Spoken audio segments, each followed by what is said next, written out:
Being Known podcast with my friend, Dr. Curt Thompson. And my friend, Jack Nicholas. We are here to discover and explore what it means to be truly known. And I am obviously not known. No, dude, you are known. Here's the thing. People like you're not known well enough by people. And I need to take the opportunity to reveal you to people. Yes. And I'm seeing you in that golf shirt. Yes. And you're going golfing today on a pristine day I am. Is the course in Northern Kentucky where you're going? It is, yes. Yeah. And back years ago before, I'm talking, my son's 23, I guess, but back before kids, you had more time. I played golf and I played every week. I played, I had a standing game. It was so long ago that when we turned the 9, we had to go to the payphone to call and make our reservation for the following week. Oh, you've got to be kidding. No, honestly. Because it was that busy. It was Rancho Park Country Club or Rancho Park Golf Course. It was the busiest busiest public golf course in the country. And this is in California. It was in California. And I played with my friend Joel Murray, who's Bill Murray's brother. Oh my gosh. And Bill showed up and played with us a couple of times. And that was a blast. That was so much fun. And he's a pretty good player, right? Yeah. Joke, and then hit the ball 300 miles down the fairway. It's, straight down the middle. He was great. He'd said, Pepper, you got to go see my guy down in San Diego. You've got a great swing. But I'm like, yeah, okay. I'll go see your guy, Bill. I'll go jump in my car right now and go in my Ferrari. Yeah. Well, yeah. So the Ferrari. So he says the first time I played with him, he says, okay, what's the bet? I'm thinking, man, I got like $2 in my pocket and I'm hoping to get a tuna fish sandwich after I make that phone call to turn. And he says, he says, okay, here's the bet. So we'll partner up, and Joel and I played him, and I forgot who the fourth was. And he says, whoever the winners are, the losers have to carry their bags from the 18th green, go get their cars, load them up, and we'll be calling you all kinds of names as you're doing that. And so we go, and I lost and had to go get his 1967 Ferrari. And I didn't feel like I lost very much in that bet. Oh my gosh. And pull it up and load his car, load his clubs. Yeah. That's a good memory. I don't know. That is a good memory. How we got there. Oh my gosh. Well, it's about being known. It's about being known, bro. And you do look quite fetching in that golf, in that golf polo that you're wearing. It's really great. And I hope you have a great time. It'll be fun. It will be, I'll be swinging the club a lot. That's for sure. I'll be swinging the club a lot. Yes. That's my motto. Curt, what do you think? Do you like to play golf? Yeah, I go out and I swing that club. Like I swing it a lot. Oh, we are in season 3 here of the Being Known podcast, and we have been going through Curt's new book, The Soul of Desire, Discovering the Neuroscience of Longing, Beauty, and Community. And this is episode 5. And today we're going to be discussing confessional communities and telling our stories more truly. Great chapter, Curt. I loved reading about this, and I learned a little more about psychotherapy in this chapter as well. Which I thought was pretty fascinating. You had of course I won't be able to find it because like again, this week I've got everything underlined. But you sort of gave a little definition kind of psychotherapy. Do you remember what that was, or do I need to find it? Not really a definition, but a description. Shoot. Well, maybe it'll come to you. Maybe you'll find it. Yeah. The title of this story is, the confessional communities and then telling our stories more truly. And in many respects, that's what we are really trying to do. in psychotherapy? I'm just going to pause for a moment while you're looking. Is that all right? Go ahead. I'm listening. Yeah. So, I mean, I think I'll start with a story that I open with in the chapter. And if you find what you're looking for, we can bring it up. That's all right. I'm just going to listen to you now. It's all right. It's so these two gentlemen who are in one of these confessional communities, which we'll talk about in more detail in just a moment. These two, Ian and Gabe, and they're having an exchange. And off the top of my head, I forget which is talking about which, but one starts to talk about he's just telling his story about his experience growing up in his house. It might have been Gabe, and then Ian says, "That just makes me so angry." And Gabe's like, "I don't understand what you mean. I'm so angry." And then Ian's like, I think because Gabe grew up in this house where his parents had never really paid much attention to his emotional life, but he was having to find ways to kind of like go back home for holidays, and he wasn't looking forward to it because of what he was going to run into when he would go back home. And Gabe's in his 30s, and he's like, I don't really want to think about it, but I got to go home. And I've learned to kind of put up with all this. And Ian, his fellow group member, is just kind of coming out of his shoes. And of course, Gabe doesn't really understand, like, what are you upset with? And like, Ian's like, I don't know why you're not more angry about this, and so forth. And so I turn to Ian and invite him to, like, so what's going on? And not just what's going on, like, why are you upset? Like, why should Gabe not go home for Christmas or for Thanksgiving or so forth? And Ian starts to talk about how his own experience is getting evoked by Gabe's story. And Ian goes on to talk about how, he's a guy who's married with 3 kids, and he's this really effective teacher, public school teacher, but he's got 2 siblings who are, in one's in med school and one's doing something else, like making money hand over fist. And all that his mother can talk about are his 2 siblings. Anytime she talks to him, she's just talking about his siblings. And as Ian starts then to describe how it is that Gabe's story is really evoking his own anger about his own story, Gabe pipes in and says, like, oh my gosh, it's really hitting me. And Gabe, in that moment, started to become aware, not just of the facts of his story as he'd been telling them for years, but he became connected with the emotion that has been underlying all this for a long, long time, but that he wasn't really able to access until he's in a space where somebody else is telling their story. Somebody else who has access to anger, somebody else who's able to name these kinds of things. And as we like to say, that, emotion has this contagious effect about it.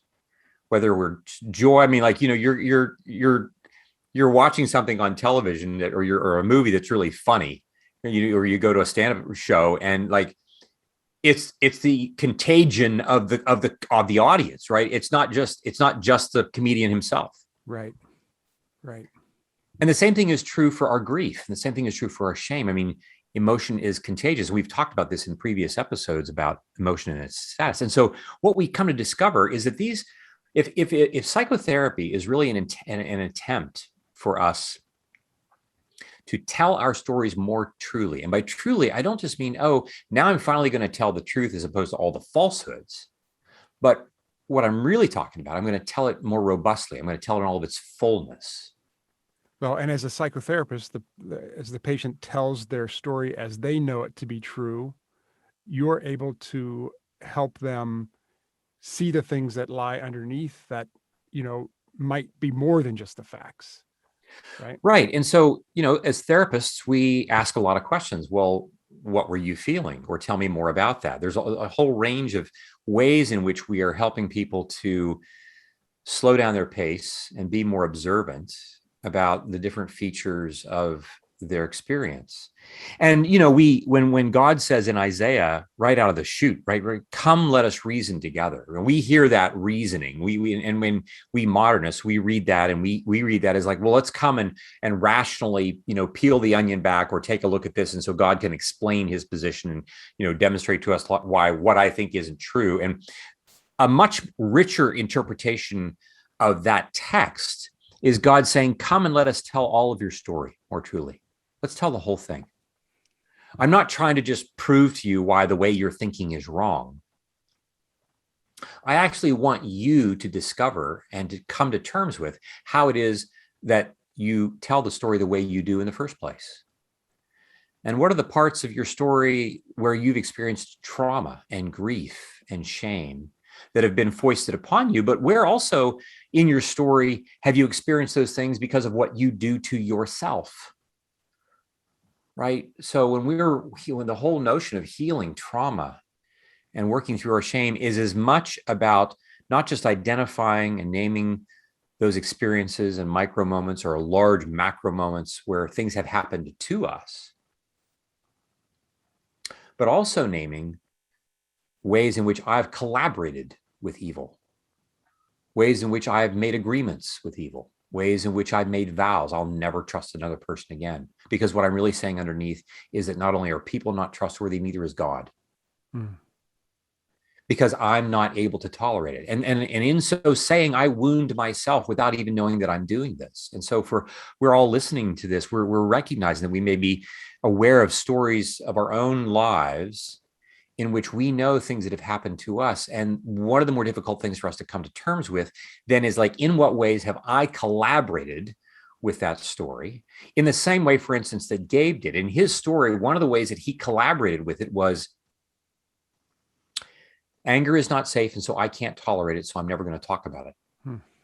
And because I don't talk about it, I'm going to have to find a way to contain it, which means I'm going to have to burn energy to contain that, which means I then don't have that energy available to create beauty and goodness in the world. And the only way Gabe is able to access it is if he is circumvented. All of his defenses are kind of circumvented by Ian telling his story. And of course, Gabe doesn't see this coming. Right. Now, what's also striking is that there will be other people in the group at the same time. It's happening to them as well. And this is one of those ways in which working in a confessional community is different and an extension of and more than what we would typically do in an individual psychotherapy session, in which you have a psychotherapist that is doing this kind of work. But the psychotherapist isn't really revealing too much about himself or herself to the patient, wherein which this becomes like a collaborative sense of equal partnership, because we can't afford to do that, because there needs to be somebody in the room whose job it is to observe the process. And that still happens in the confessional communities because there are leaders in the room that are doing that, 2 therapists that are doing this. But the critical mass of people who are doing the work are people who are doing it much more as peers, in which we're doing this work together. How much guidance are those counselors giving? Are they you say they're an observing role, but are they giving more guidance along the way to keep things on track, or? Yeah. Well, I think that, one of the things that we do as, part of our work is that in some respects, we are like parents in a family where we have lots of adult children. And those adult children there's a lot that they bring to the table if we're going to be in this family process together. But the parents are always still the parents. And at the end of the day, the parents are still responsible. They're where the buck stops in terms of paying attention to the process. Right. And we're the ones that are going to make observations. And we're also going to be the ones that are going to ask the questions. We're also going to be the ones that are going to be asking, so for instance, in that conversation between Ian and Gabe, at one point I stopped and said, like, Ian, what's happening for you? Gabe was the one who was telling the story primarily.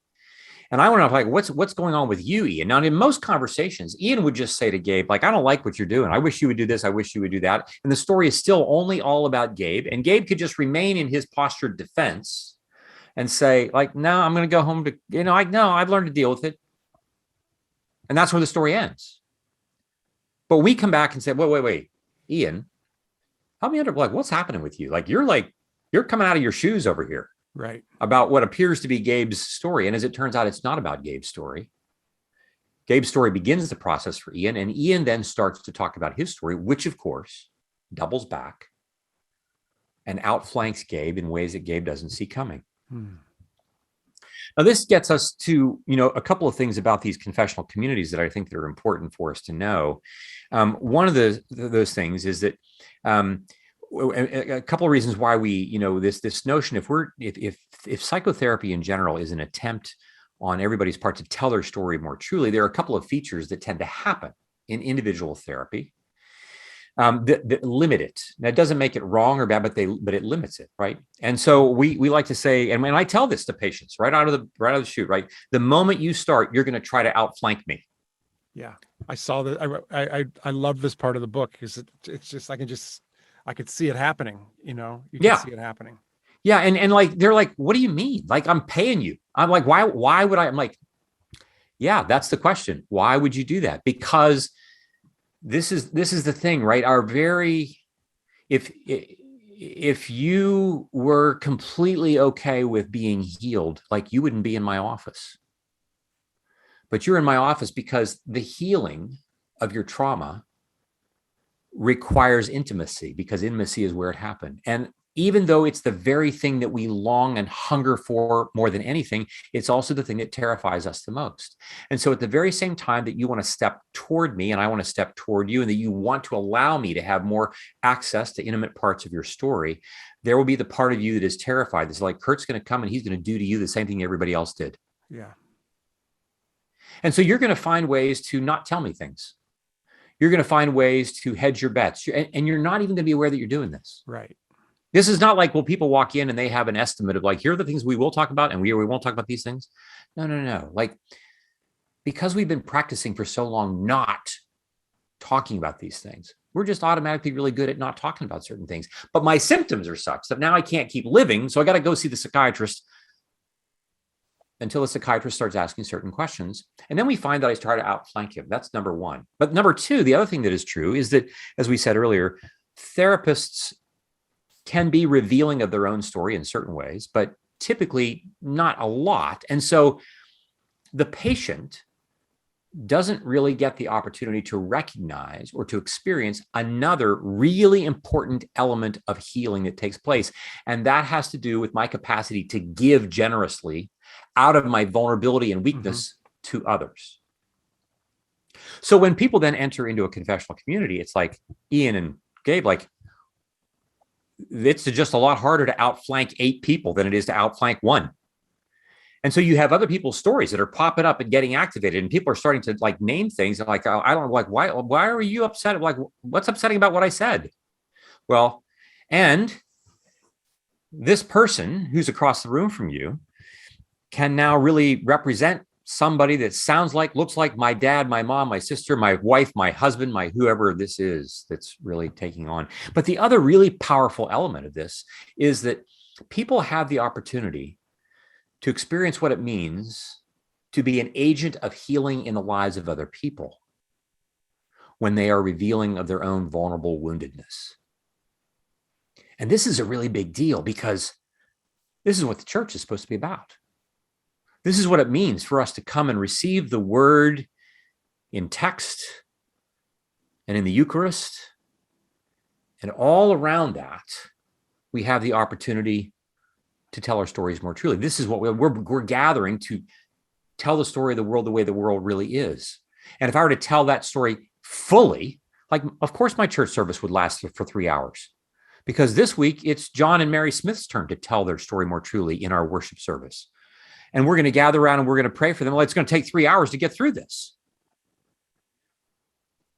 And so this notion of experiencing healing by virtue of offering my own vulnerability is another thing that happens in these confessional communities that doesn't get to happen in group therapy, typically.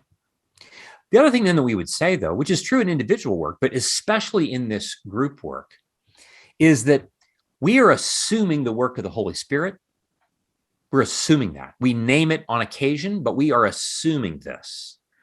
that when these things are revealed, that the Holy Spirit is at work when we name our anger, our shame, our joy, our longings, our griefs. All these things are true. We're also assuming that this process is one of formation. We're being formed by the use of texts of scripture, informed and formed by the use of principles of interpersonal neurobiology, and being formed by these actions of people telling their stories more truly. This is what sanctification looks like. And we, again, use this word confessional, not so much we're not emphasizing confession as we think about the church confessing of sin. To confess is to tell the truth about everything, not least of which by what I long for, what I want to be true in the world. And the more able I am to do this, to tell my story more truly, in such a way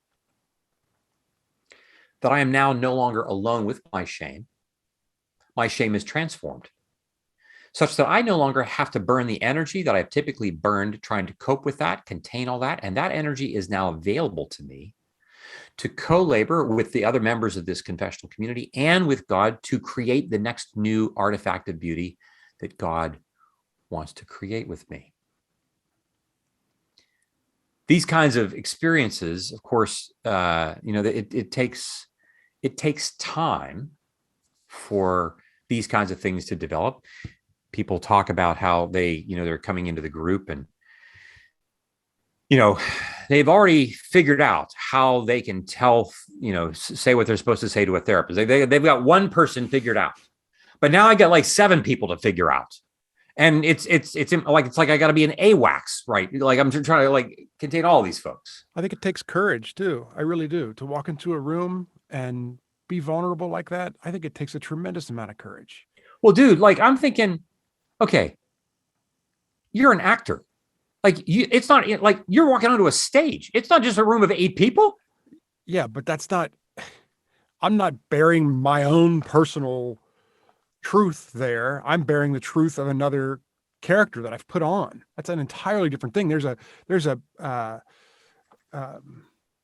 shield or something between me and, because I'm putting on this mask, right? And you're wanting people to come in there and take off any masks that they're wearing, and show themselves in a way that they might not want to show themselves, especially to, in the beginning when it's 8 strangers, 10 strangers or whatever, and it's courageous. Yeah. You talk in the book about some sort of ground rules about that go along with a group like this. Yeah. Can you share some of those?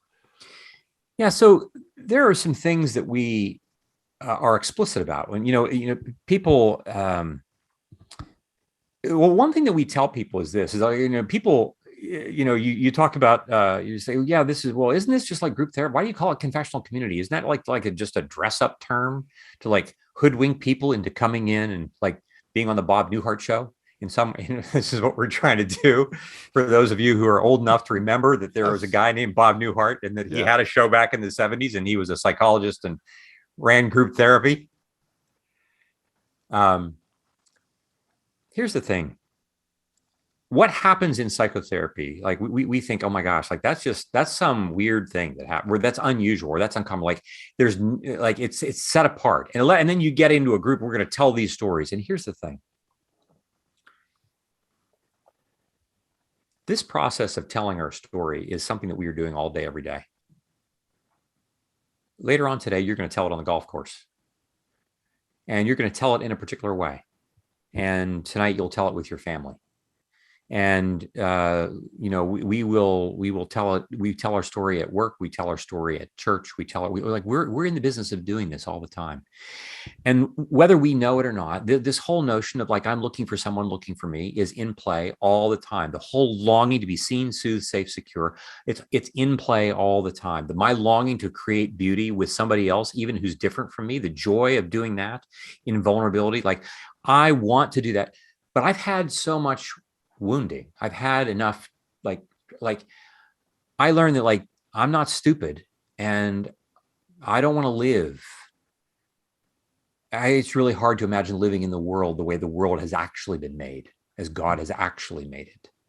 And so we can think somehow that, what we're doing here in group somehow is different, unique.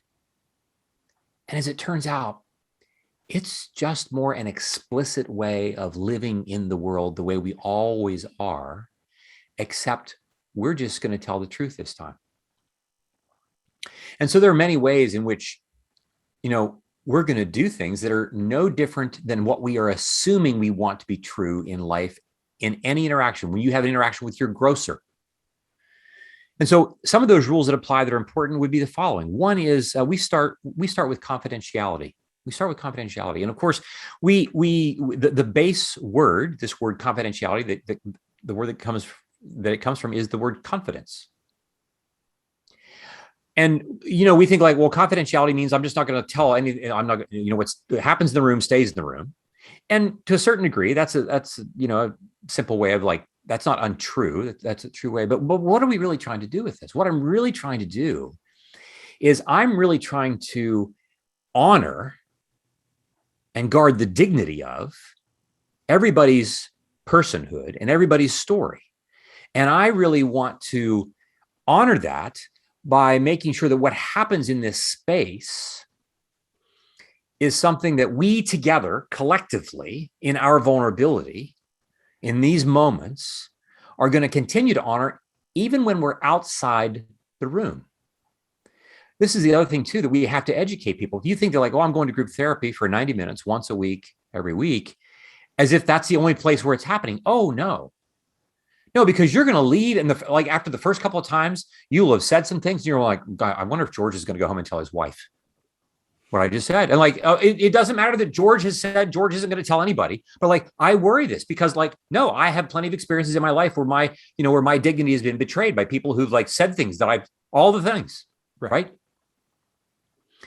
And so confidentiality is important in order for us to learn to recognize that our story is really that big a deal. It's not just a matter of well, make sure that you know that everybody else's story is important. Yeah, no, your story is really important. And I'm going to be afraid that people there are not going to think it is. And that's just going to be a reminder of what I care, what I walk around with all the time, that I have had experiences in which my story has really just been thrown under the bus. So confidentiality is one. Another one is that, of course, we have some, we talk about this notion that we ask these two questions: what do you want, and what do you, what are you longing for? What do you want, and what is your grief? What do you feel? A lot of those things, and we expect people to be talking about that. We do so because it really helps emphasize what is happening in the room at any given moment. You go in through the checkout line at the grocery store and you get to the end and you get this person who's done their work, and we've talked in other episodes about going back, days later and thanking them for their work, which of course would be strange enough in its own. But even to just stop in that moment and to recognize that this person has, in this moment, has burned energy in checking, that has done all the work of helping you get through the line. And you just stop and say I just notice how hard you're working. And I'm just really grateful for that. In that moment, we typically my head is already out the door of the grocery store onto the next thing I'm going to do. I'm just putting groceries in my cart. I'm not even thinking about, I'm not thinking about the other person. I'm off to the other thing. I'm not really here in this moment. And because I spend so little time where I actually am, but more time in my anxious future or regrettable past, I wonder, why am I so tired? I wonder, why am I so distracted? I wonder, why am I depressed? Why am I anxious? Because I'm not actually living in this present moment. And so one of the other rules of engagement is we spend a lot of time drawing people's attention to what is happening right now in the process. And if we were to say to that grocer, man, I just noticed that you're working really hard and I'm really grateful. In that moment, everybody's attention is drawn to what's happening right here in this moment. And as far as anybody knows, as far as I know, in 5 minutes, I could be dead from an MI. That wouldn't be pleasant for other people around me. But I mean, right, I'm not hoping for that. But the point is, I don't know that I have 5 minutes from now, but I have right now. And this is the world that we practice living in, the one that we only ever have. Another one of the things that is important is, of course, these are mixed gender groups.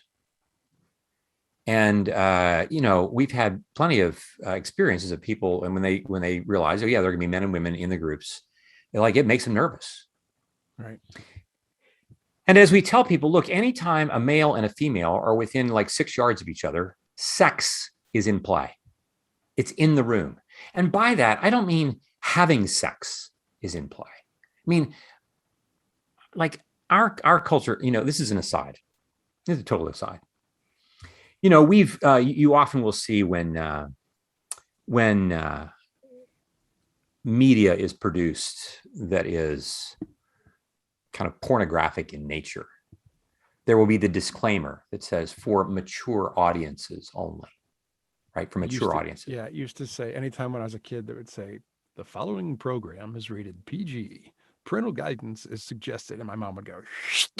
And I'd have to, the kids would just have to leave, and they would sit and watch their show. Anyway. Right. Yeah. Right. And mature audiences, it's sexuality and nudity and all the things, right? And you say, and then you discover that the actual acts that one might witness if you were watching a film of this nature, especially ones that are more explicitly intended to be pornographic,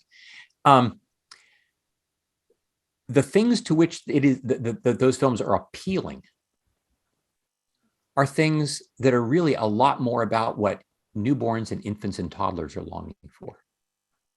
Right? I'm looking for arousal. I'm looking for this. I'm looking for that. Like, I'm looking for the breast. I'm looking to be, and like, that's actually really, really, really immature. Mm. It's really striking to me how filmmakers are so unaware of the irony of what they put, their disclaimers out to be like is so not that. Right. Yeah. The following program is for immature audiences only. Right. And of course, and this is the point, this is part of how we get fooled. And so this whole notion that because we so quickly, like, sexuality just becomes about having sex as I want it, where I want it, how I want it, because I've lost, and we'll talk more about this as we go on, because I've lost the connection, my awareness that with sexuality, what I'm still looking for is to be seen, soothed, safe, secure. And, how many men have I talked to who I'm inviting to join one of these groups? And they're like, no, like, what are they going to be, like females, like females? And I'm like, yeah. And then, and of course, there's all the questions like, well, I might, I would be worried that I might, be aroused. I'm worried about, and like, as if you're not aroused when you go to church, as if you're not aroused when you're in the board meeting. And like, you think that this is the only place where this happens, but no, what happens is it happens everywhere, but we don't have a way to deal with this. We don't have a way to recognize that, oh, what's happening in the room right now is really the activation of the parts of me that haven't been seen, soothed, safe, secure, whether I'm married, single, divorced, widowed, it doesn't matter. And we worry about this leading to, like, people having intercourse in the middle of the room, right? Or outside of this, and so forth and so on, to which we say, well, like, first of all, it's not going to happen in the room. I can just assure you, everybody leaves their clothes on. But I also want to say that this is something that is important for us to recognize, that we have, since the time we were small, have not been able to name what we long, and how then our culture around us channels all this in ways that we aren't even paying attention to, that we don't know that it's being channeled. And so we think that it all kind of, like, as long as, it kind of culminates in orgasm. But as we know, like, when you have orgasm, like, when it's over, and we don't want over, right? We want depth. We want connection. We want this way. And so we want to say, look, the importance of having men and women together in these groups is because it really does give us the opportunity to identify that, like, when Sarah is talking, it could be your wife, it could be your sister, it could be your mom.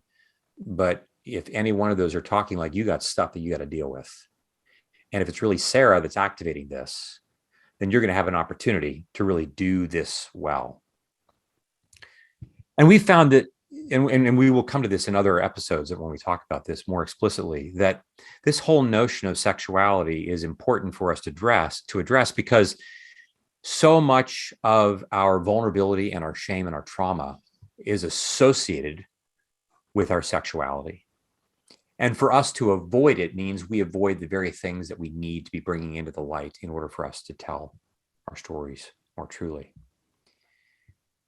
And so a lot of this that we're doing in this process is creating the opportunity, I think, for us to really enter into the work of formation, really enter into the work of development, really enter into the work of what we would call becoming more whole, becoming perfect, even as our Father in heaven is also perfect. We like to talk about 3 different stages, and we can do this really quickly. 3 different stages that I think that are really intriguing to me. One, the first stage that when people enter into this is this notion that, gosh, if I, if I go to this group, I'm going to enter into the group and so that I can deal with my problems that I have outside of the group, my marriage, my work, my this, my that. So I'm going to go to the group and I'm going to get insight and instruction and help. Kind of like going to the hardware store. I'm going to get what I need, and I'm going to go home and I'm going to work on the problem that I have. And pretty soon, people will start to discover that they've entered into a second stage of development within these groups, and that is, oh, I've learned that there's actually a process that happens here in the group whereby which I don't just go to the hardware store and get tools and I go home. I go to the hardware store and I discover that there are other people coming into the hardware store too, and they also have the same problem with their house, or this, and we're giving each other tips, and I feel like I'm not by myself. So it's not just a warehouse or a shop where I go to buy stuff and then go home. It's also something where I go and I feel connected to this group, so I don't feel alone. But the work I still see as being outside of this group. But at some point, and for many people, this can happen on the very first day. For others, it takes weeks or months. They transition to the third level of development, this third stage in the group, in which they recognize that they've developed so much comfort in the group by naming what their longings are and their griefs and discovering what it means to be seen, soothed, safe, secure, that as they do, they become so comfortable that things at some point start to tumble out of their mouth that make it look like they're talking to their wife, that make it look like they're talking to their mother. And at some point, you say something that hurts somebody else's feelings in the group, or you make somebody mad, or somebody else makes you mad. And before you know it, like the fur is flying. Now, people aren't throwing lamps at each other. Nobody's getting up and walking out. But you discover that, oh my gosh, the work isn't out there. This is the work. That when I do the work here in this group, this body of believers who are together becoming pillars in the house of my God, this is Revelation chapter 3. When I do the work here, everything that happens outside of here is going to be a benefit from what happens in this work, where I'm doing this soul care work, where who I am in my essence is being brought into the light. My longings, my griefs, my traumas, my unfinished business, such that I discover that even in my most painful places, as we'll talk more about later, even in my most painful places, when I'm continually seen, even in painful places that don't go away right away, or may not ever go away, the very act of being seen in those places transforms who I am, such that when I do go home to my marriage or to my work or to my parenting, I'm not the same person there because of the work that I'm doing here. And this is, as we'll get to the end on our very last episode, we'll talk about what does it mean for us to be in these communities and recognize that what we're really doing is working with the power of the Holy Spirit, practicing for heaven. And that's a lot of what we're really trying to do in this notion of setting proper boundaries of confidentiality, setting proper boundaries with our impulses, but still naming what it is that we long for, even in those impulses. Recognizing that this is a process of formation in which we do talk about the mechanics, but those mechanics are really ways of describing the story that we're trying to tell at any given time. And over the course of the rest of our episodes, we're going to include more and more stories of the people who have benefited from these and why we believe that this kind of work isn't just something that gets done effectively in a psychotherapy setting of somebody's private practice in Northern Virginia, but these are things that we can export and extend to our lives in any number of different domains that we occupy. It's kind of long-winded. Yeah, no, it's great. It's so intriguing, this whole idea of confessional communities. Having never really done this experience, having done things that were not, maybe sort of similar in that, groups and where we're sharing lives and things like that, and trying to have this confidentiality set and all this. But I will say that those people that I did that with were also in my life outside of the room. And that's not the case here, right? These people are, this is where they're together. And and one thing I didn't mention that I think that is it a crucial, and this is as it, we don't have time to talk about this today, but this has as much to do with physics as it has to do with anything else. This notion that and we know, especially in our community, there are people who end up in a group, and we do a lot of vetting, as it were, to make sure that the groups that we form are, have people who don't have a lot of don't have outside contact with each other, which gets increasingly more difficult the more you get referrals that are coming from similar resources. Right. But even so, sometimes when that happens, one of the things that we emphasize is that, okay, let's say that, George and Harry end up, in this same group, and they also know that, they're in church together, or they're in some community together. And we ask George and Harry not to talk about or discuss anything that goes on in the group. And I don't mean just to discuss what other people talk about, but to talk about their own stuff apart from the group, because keeping all that in the group intensifies and distills the work that the group is doing together. One of the reasons why we want people to maintain confidence about what they're processing and not talking about, this with other people, is because in so doing, they're going to have that conversation on the golf course, or they're over coffee apart from the group. It means that there's something that they experience now that the group doesn't experience. Right. Now, again, this is not like real life. I realize, and that's, and by real life, I take that this is different than other experiences that we have. I want to retract that statement. This is not like real life. All life is real life. There's no part, this isn't less real than other parts. It is just to say that this practice of keeping the work that we're doing in the group confined to the group, I tell people it's kind of like what happens if you're going to lift weights, or if you're going to be involved in an athletic endeavor, and you put a sleeve on your forearm. You'll see this with football players, basketball players, or on your bicep or around your leg. What you're doing is that containment helps the muscle group be much more efficient in the work that it does. It protects the muscle group, and it allows the muscle group to be much more like a piston, much more like a single unit. And so the group itself, as we like to say, the group itself begins to take on a life and a story of its own that is made up of these different parts. And confining my storytelling work that I do with these members to this group, it doesn't mean that you can't talk about what you're experiencing personally outside of the group. Apart, I can go home to my wife and say, man, today in the group, I discovered this and this about myself. I learned this, we're having this conversation. This is what, I learned that I'm a guy who really has these things with my dad, and it showed up there. And this is what I'm really discovering about it. You can talk about that, but that's different than processing well, gosh, I had this fight with Tom in the group, because it's easier then to diffuse that. And I don't have to confront Tom about what I'm feeling about Tom, because I'm going to talk to somebody else about it.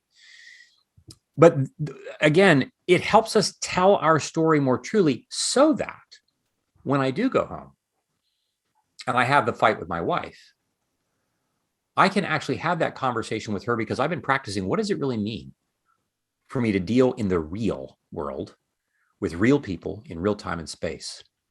And, again, this is not what I would continue, call this a substitute for church. But as we've often said, in any 90-minute session of these confessional communities, if we were to start with 2 pieces of worship music, midway through, have a 5-minute scriptural textual homily, and at the end, we have the Eucharist, we'd have church.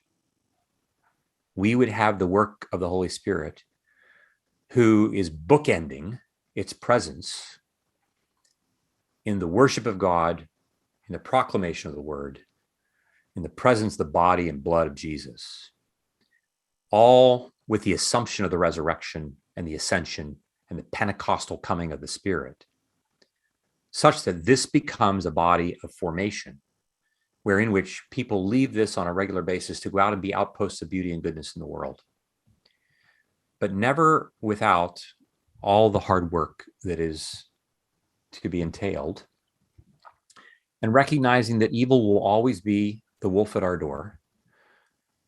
All the more reason for why we need to come back the next week to be reminded of who we are and who we belong to. Well, I'm glad that we're going to be talking a little more about this in future episodes, because I want to learn more about it. It's exciting stuff, this idea of other people's stories affecting me in a way that I can learn more about my own story and learn how to tell my story more truly. So yeah, it's great. Yeah. Thank you, Curt. Thank you for today. Thank you. And bro, I know by the time people get this, this pristine day in September will have passed, but just want to wish you all the best on the golf course today. And please give those 2 guys who don't know me, who are from the evil empire from the north, and that's not Canada, but as a native of Ohio, they will know who I'm talking about. Please give them my best. I will. And tell them I hope that sometime between now and 2050 that Michigan can beat Ohio State. I wish them good luck. Thank you. And I'm going to tee it high and let it fly. Love you, Curt. Love you, man. Okay, so I want to talk about arousal, but we'll talk about that in a minute. Okay, so both of you know that I love that I'm in a group therapy group, and I love it. Like, I spend my gym budget on it. And therapy. But I started with therapy and then went into group therapy. And it went from being amazing and beneficial in therapy to being like, oh my gosh, in group. And when you guys were talking about the blind spots, I thought about, because in group, my only job, the other people's jobs too, are to put words to our thoughts and feelings. And what I love about that is because, I would do a lot of filtering. Dave would totally annoy me in group, and I would think, what does that have to do with anything? He's just annoying, which probably is, I'm in the right place. But if my job... You mean being in the right place and that you're in group? Yes. Yeah. Yeah, I thought you meant you're in the right place because Dave actually really is annoying and everybody in the room would agree. Yes, it's probably that too. But it is if you're in a group, if your job is to put words to your thoughts and feelings, there's no filter. I can't, it's not, oh, if I think it makes sense, or, oh, if I think it'll be helpful. It is, and then you put it out there and it's like, look at that. Right. It's just, and I imagine that it helps. I mean, that you know that there's somebody else in the room. No, I mean, no matter how effective each of the group members is at knowing what they know and what they're there to do and all the things, it doesn't keep or prevent the part of my brain that would worry that, for sure. Yeah. At some point this could get out of control. At some point, it's just gonna be Lord of the Flies. Yeah. Yep. And so it's helpful to know that there is somebody in the room. Like you'd like to know that there's a parent, that there's an adult in the Yeah. room, Right. so that you can get up to the edge, right? Like you're not going to want to, I mean, well, you might want to, but you might not say to Dave every word that comes to mind. Right. Right. Or you might, Right. you might, I'm just not going to say it here on a recording, but I mean, Yeah. you might, and these words have been spoken in our groups, right? Right. But you're not picking up the lamp. You're throwing at people. There are certain things, but at some point you need to know that you can get up to the edge of that. Right. Right. And that there's somebody in the room who can help contain it. Yes. That leaves great room and space to say, yeah, if I don't have to manage the line, then if I know somebody else is managing it, then I can be free. Yeah. To say it. The other thing that struck me is that, like, one-on-one therapy, there's nothing really, like, the therapist is usually reflecting my own stuff back to me, right? They're not reflecting their stuff. And so there's nothing to really respond to as far as, like, in a group setting where Dave is annoying or you feel these connections or all of that. So it's like you get in a group, just like any group, you go to a dinner party. There are a lot of opportunities to have responses and reactions. And then the idea of a confessional community, to that like I'm not in a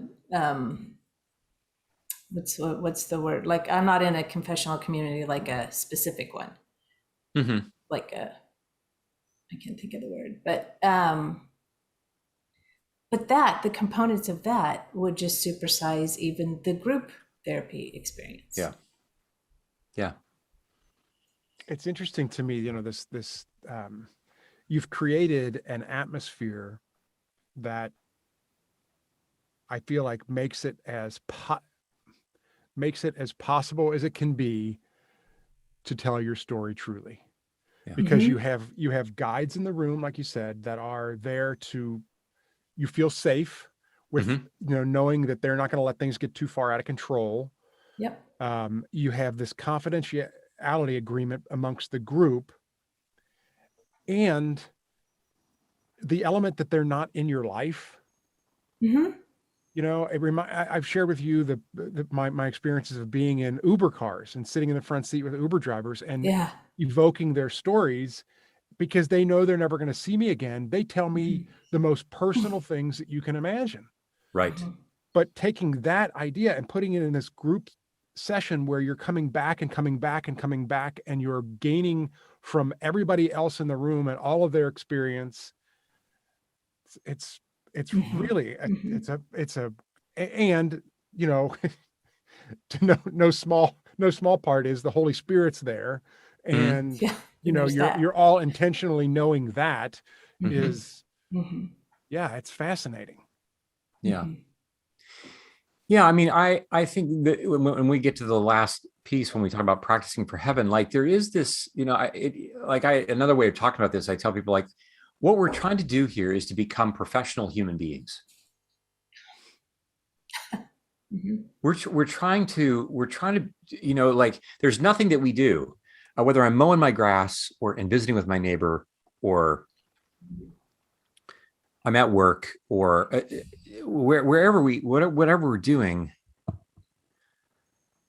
I really want to be I want to be like my best professional self. I don't mean like in a way that I'm putting on like, no, like I don't, when you're the professional athletes aren't pretending to be good golfers. Like they're doing, like they're being, like, they're being that. And it's because they've practiced and they've worked on it, which is what this room is. It's like a practice room for life. Right. And then you feel seen, soothed, safe, and secure in that. And then you think, I can do it out there. And then you're running to group next week, just be like, or whatever. Right. We'll eventually get to this. I mean, we are now even explicit about this. And I don't remember when we first started to do this, we would mention it, but probably not in the way that we do now. We would mention, like, I want you to I want, we're going to be, as we often kind of colloquially say, like, no, we'll be with you. I'm like, we're with you in this. We're with you. Like, okay, like, yeah, great. Yeah. I don't know what that means. Right. But we're with you. But yeah. And I remember at some point in this work, somebody, started like, yeah, well, I'm just taking that seriously. And like, I was standing in the room with my boss having this conversation, and I was picturing you all being in the room. And, Carol, you were standing here, and Jennifer, you were here, and Jim, you were here. And they're like, dang, like they're not messing around.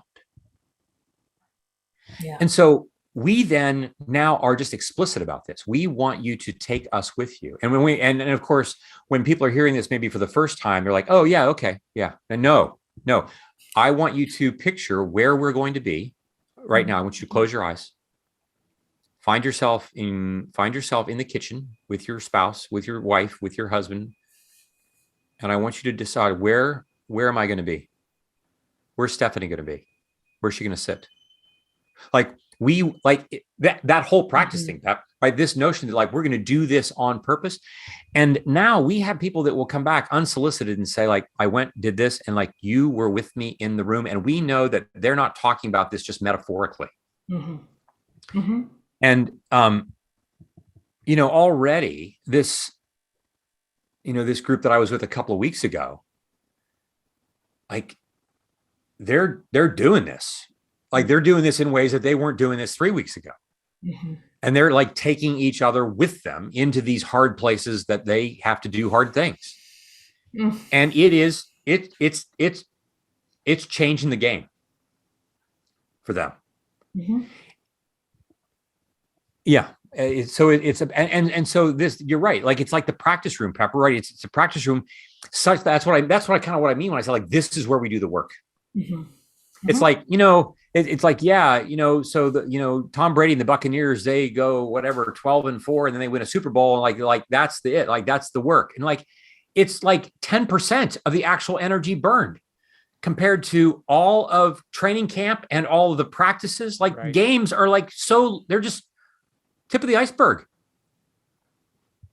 And we think, I've said this here before, right? That people are not going to interview Tom Brady and say, take us through training camp. No. Take us through 2 days. Give us like that. No, because it's hard and it's dull and it's repeated. Like, yeah, I did 100 reps of these 2 out patterns with these receivers because we were just, and now we can just do it in our sleep. Like, well, no kidding. Right. And then we think people just get there. We just think that Brady's just amazing. Brady's just amazing. Yes. Right. Well, yeah. I'll never forget when our friend Noah Needleman, he was talking about playing guitar, and he said, people just think that, they don't think about the hours and hours and hours. You don't want them to think about it. He said, you don't want them to think about that, but I sit in my room constantly doing different finger work, doing different, and okay. Yeah. All right. So at Laity Lodge 2 years ago, Nathan and I was invited to speak at the men's retreat, and the musicians that they bring to Laity Lodge are like off the chain, and they're all professional musicians that come in. And one of them who came in is Kenny Greenberg, the lead guitarist for Kenny Chesney. And Kenny Greenberg is in his 60s. He's 60 years old, right? And just the salt of the earth, just the loveliest of guys, right? And so a few months later, we're back in Virginia. I get a text from Kenny. He said, like, hey, Chesney's in town. Want to come? And Nathan was still here working at AEI. And so Nathan and I, we get dinner with Kenny, with the band beforehand. Oh, how and then we're backstage, and like we're with the sound guys during the entire concert, and we're looking out to this. It was an indoor production, so there's probably about 5,000 or 6,000 people that were in this stage on the wharf in DC, and it's just gorgeous, right? And here's Kenny Greenberg, and he's off like doing his, like, he's a 60-year-old dude, like, and he's like on the ground playing his, like, it's unbelievable, right? And I'm like, I can't believe I'm here. And we're talking later. And he's like, and we're talking about this very thing. And like, you know, you're doing your tours. Like, what are you doing? Like during the day, like you got these concerts. And he said, like, what am I doing? I'm in my hotel room practicing. He said, yeah, I hook my guitar up to my laptop, and we run and I'm running the chords, and I, you know, just, you know, in my ear pods, and I'm just like, that's what I'm doing. Like I'm doing it for about 6 hours, practicing every day. Wow. Yeah, practicing. And you're right, man. Like, just like Noah said, like, no, this is Kenny Greenberg. He just does this. Mm-hmm. Yeah. Mm-hmm. Yeah. You know, we talked about it a little bit last week when I was talking about, you know, people doing presentations, and you do the work. You have to practice, right? So you can, so you don't have to, you can look like you don't practice. So you can look like you don't have to do it. You just effortlessly go out there and let it go. And like all within, you know, yeah, I'm just not going to say that. Yeah. Right. Yeah. Well, I mean, I mean, this story just continues to captivate me about, I mean, I can't, countless people have I told the story too about the elevator and the, you know, with you, and the amount of practice and here's the other thing too, like how the practice that you do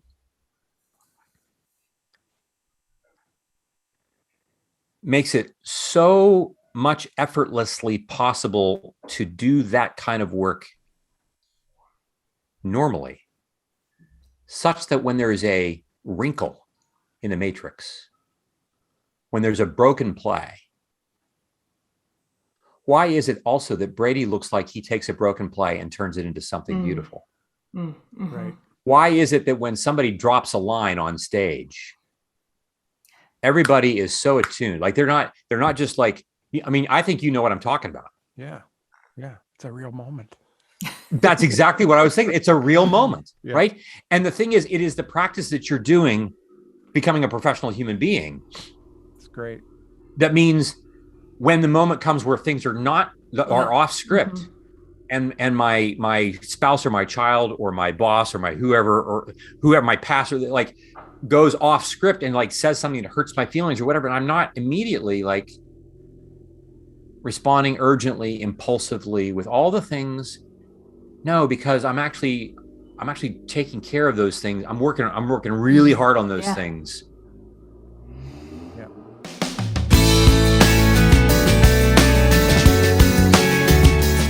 This podcast is produced by Curt Thompson, Pepper Sweeney, and myself, Amy Chella. Audio production and editing is by Keaton Simons. Video production and editing is done by Mark Gould. If you'd like to connect with us, you can find us on social media at Being Known Pod. If you like this podcast, tell a friend. If you love this podcast, tell everyone you know. And please like, rate, and review wherever you listen. Be well, be known.